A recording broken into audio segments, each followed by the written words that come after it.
அமைதியான ஒரு காடு. அங்கே பார்த்திங்கன்னா அழகான 2 மான்கள். அந்த 2 மான்கள் மேய்ந்து கொண்டு இருக்குது. அதை பார்க்கவே ரொம்ப அழகாக இருக்குது.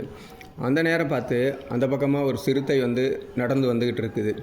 சிறுத்தையோட வேகம் எல்லாத்துக்குமே தெரியும். சிறுத்தையோட வேகம் உலகத்திலே இருக்கக்கூடிய விலங்குகள் சிறுத்தை மாதிரி ஓடக்கூடிய விலங்குகள் எதுவுமே கிடையாது. அதுதான் ரொம்ப ஃபாஸ்ட்டாக ஓடும் அப்படின்னு ஒரு இதே இருக்குது. அது உண்மை தான். சிறுத்தை மாதிரி ஃபாஸ்ட்டாக வேறு எந்த விலங்குனாலே ஓட முடியாது. அந்த சிறுத்தை பார்த்திங்கன்னா அந்த மானை பார்த்தோன்னே அந்த மான் ஓட ஆரம்பிக்குது.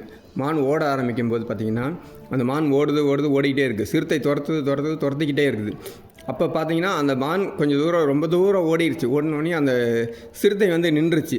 சிறுத்தைனால் பிடிக்க முடியாமல் கிடையாது. சிறுத்தைனால் என்னென்னு கேட்டிங்கன்னா, சிறுத்தைனால் இந்த விலங்கு இல்லைன்னா இன்னொரு விலங்கு கிடைக்கும் சாப்பிட்றதுக்கு அப்படின்னு சொல்லி சிறுத்தை போயிடுச்சு.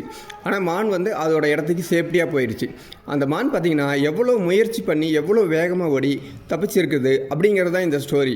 இந்த ஸ்டோரியில் பார்த்திங்கன்னா என்னென்னு கேட்டிங்கன்னா, ஒவ்வொரு மனுஷனும் அப்படி தான். ஒவ்வொரு வெற்றிக்கும் நம்ம ஓடிக்கிட்டே தான் இருக்கணும். ஓடினால் மட்டுமே தான் நமக்கு வெற்றி கிடைக்கும். அந்த மான்கள் முயற்சி செய்ததால் தான் வெற்றி பெற முடிந்தது. அதுபோல தான் ஒவ்வொரு மனிதனின் வாழ்க்கையின் லட்சியத்தை வெற்றி பெற வேண்டுமென்றால் முயற்சி செய்து கொண்டே தான் இருக்க வேண்டும். முயற்சி செய்து நமது வெற்றிக்கு காரணமான ஏணிப்படிகளை ஏறிக்கொண்டு தான் இருக்க வேண்டும். அப்பொழுது தான் நமது லட்சியம் வெற்றியடையும். இந்த வீடியோ பிடிச்சிருந்தா எல்லாத்துக்கும் ஷேர் பண்ணுங்கள், கமெண்ட் பண்ணுங்கள். இந்த கதை எப்படி இருக்குன்னு சொல்லுங்கள். நன்றி, வணக்கம். வாழ்க வளமுடன்.